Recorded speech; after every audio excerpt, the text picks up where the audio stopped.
everybody, it's Heidi. We are going to talk a little bit about the history of wine. Stay tuned. This is no boring stuff here. We are going to have some fun. So grab a glass of wine, sit down, and let's get busy.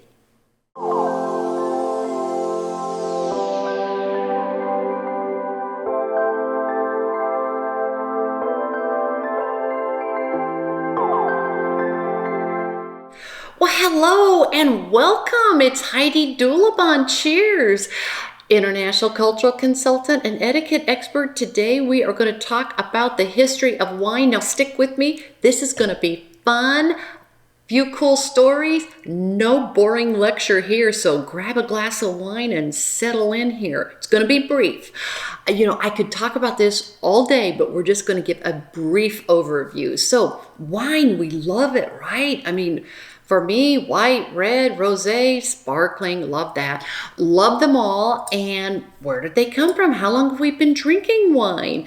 Well, 8,000 years ago in the Caucasus mountain region of today, present country, Georgia, they've been making wine there, what we imagine as making wine and winemakers for 8,000 years. Yes, they're very soulful, lovely people, and winemaking is a very important part of the culture. And the way they made wine was they would made these beautiful earthenware vats that were very large, and they were made from the clay, the soil there in the local areas in the Caucasus mountain areas of Georgia. And to be a maker of these vats, which were called query, was a very high place in the society. And so these ceramics, these earthenware vats called queries were made into the shape of just sort of what you're thinking, narrow at the bottom and into a bulbous and then narrower at the top. And the wine was then made, the grapes were growing wild, and then they decided, okay, we can start making some wine out of this. Let's just give it a go. They start in on making wine. They put everything into these queries. Once the query maker finished the vats, they would be taken to the winemaker, and they would put everything into the queries, seal them up, and then they were buried in the ground. What is kind of cool is the Georgians, they felt that everything came from the soil, from the ground, because the grapevines and the grapes came from the soil into the vines, and the earthenware, the queries were made from the clay, from the soil. And so the winemaker put all this into the query, and then the queries were buried deep into the ground for the fermentation process. And after it was all finished and had been stirred a time or two, then the queries would be unearthed. They would bring them up out of the ground, and they'd enjoy the wine. And to be a query maker was such a high honor in the society that when the query makers died, they could be buried in a query that they'd made. It was a great honor. So here's the really cool part of this story is you can go to Georgia today, and where they still make wine, and they're proud of their wine, and you can find areas that they are still making wine the way they did 8,000 years ago, with queries into the queries. So it's a very cool story by very cool people. But there are some historians that believe that 1,000 years before that, the Chinese were making some kind of a wine drink with honey and a mead kind of a thing with some fermentation. So we've been drinking wine for a long time. The ancient Egyptians, they loved wine. Oh yes, but it was only for the very wealthy, because the grapes could only grow in parts of the oasis where there was enough water, so the Georgians, the grapevines start migrating, with people moving and with empires. And so The ancient Egyptians were enjoying their wine. And the ancient Egyptians, they too had ceramic vats for their wines. And they were the first to have a wine label, if you will. They would write on the outside of the vats, what kind of wine this was, where it was from, and that's modern day wine labels, thanks to the Egyptians. The ancient Greeks, they too loved their wine. They were crazy about it. They had a god to wine, the Greek god Dionysus. He was the god of wine. Oh, and they just loved him. They loved to toast him. So the ancient Greeks, they had etiquette. This is what they did. This was the ritual. They would pour a glass of wine, and they had absolute etiquette. They would stand, and they would hold the glass of wine in their, whatever the cup type thing they're drinking from, the vessel. They would hold it in their right hand and hold it up high as they're standing, up to the heavens, to the gods. And then they would pour just a little bit, the most precious, the first sip, the first drink, they would pour onto the ground as a gift to Dionysus, to the gods. And of course, Dionysus wasn't going to come and sip this off the ground, of course, but it was a gesture. It was symbolic of how important the gods were, that they got the first sip. It was the toast, and then they'd raise their other hand and toast to Dionysus, to your very good health. And today, modern toasting, I teach a whole thing on the art of toasting. It's great fun. And we toast the same way today, except just one hand in the air. You stand and you look at the person and you drink to their very good health. Homer wrote about how they would drink to the good health of Achilles. Oh yeah, it's just fascinating. And then the famous Greek symposia. Yeah, not the symposiums we think of, kind of a boring thing today. No, the Greek symposia was a drinking party, men only. Well, except for some very elite prostitutes. That's another video. But just suffice it to say, in those days, it was manly to drink in the symposia all night, but it was very poor form, considered impolite to show any signs of drunkenness.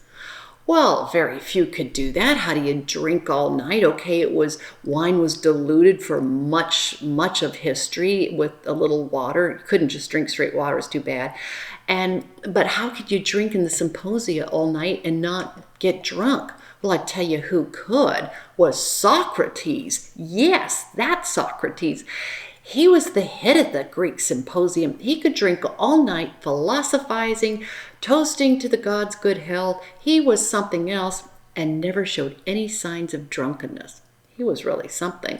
Okay, so who else loved wine and helped move it around the world were the Romans. Oh, the Romans loved wine as well. And as their empire grew, they took wine and they took grapes with them. Matter of fact, when they went into war, they were given rations of wine. They were all kind of jazzed up, if you will, going into battle with their wine.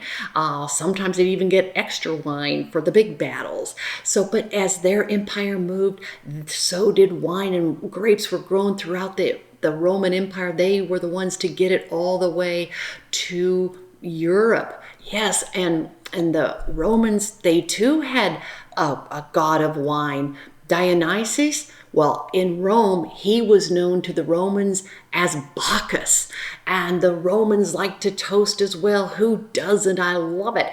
And they're toasting, here's to your good health, Bacchus. And it all went fine and dandy until Emperor Augustus came in, after Caesar.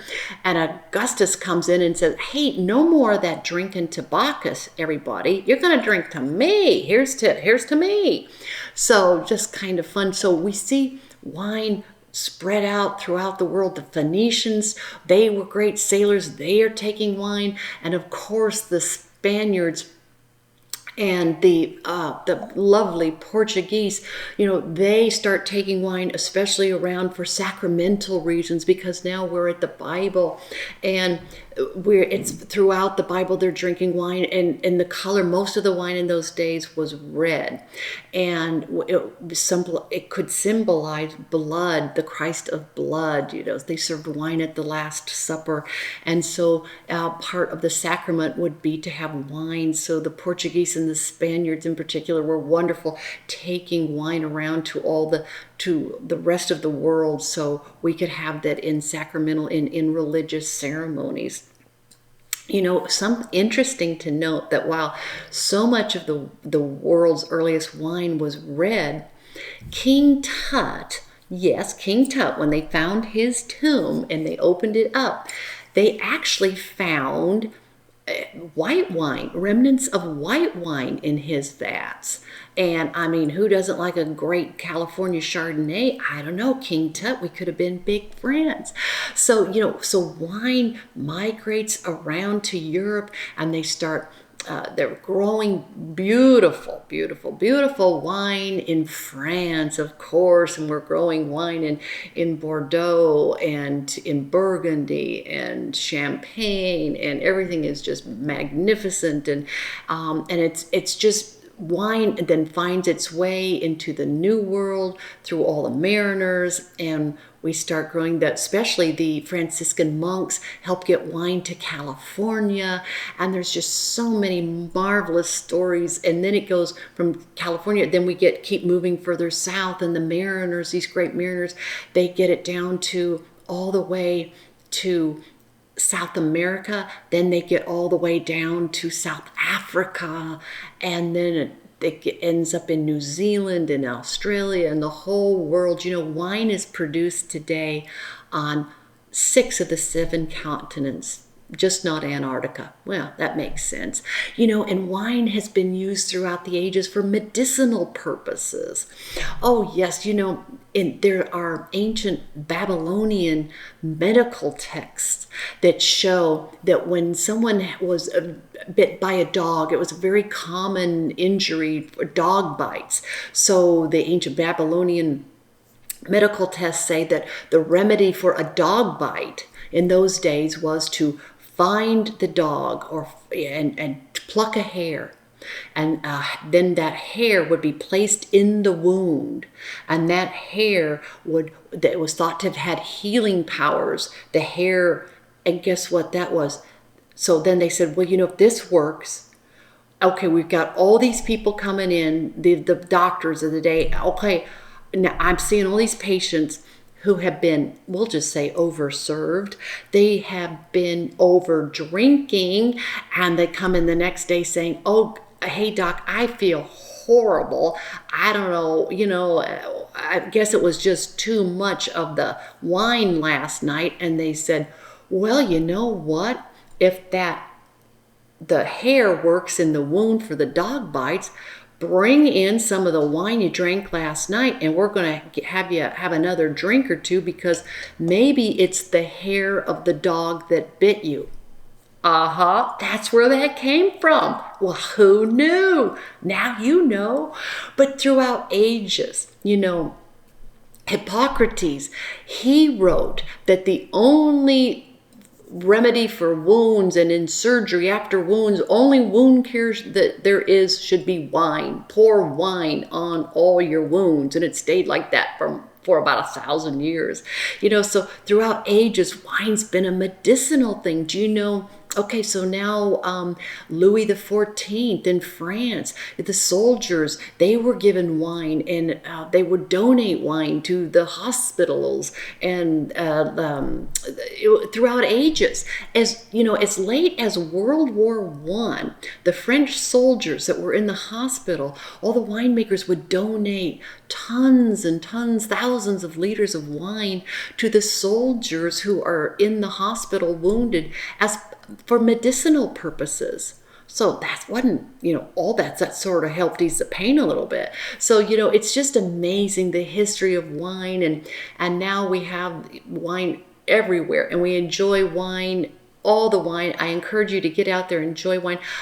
I have so many more stories that I just really want to tell you. I want to tell you about, wine from LA going up north with the gold rush. I have so many stories around the world to tell you about wine, but I want to be respectful of your time. You've been very gracious. Thank you for spending so much time with me today. I'm passionate about this. I think it's fascinating. I hope you do too. Drop me a comment. Please be so kind, because I want to know what you think. Do you want to take a deeper dive? Let's do it. We'll make some more videos and we'll go way in the weeds if you like. So drop me a comment.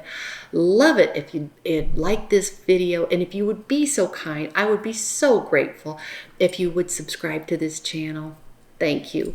So everyone, please, okay, a little toast like the ancient Greeks, okay? This is not to Dionysus or to Bacchus or Augustus. This is to you. I hope that you've enjoyed lots of wine in your life. I thank you for tuning in today. You are awesome. And here's to many more videos together and many more lovely glasses of wine we'll share. So thank you so much. Cheers to you. And as I always say, please everyone, be kind. Thank you.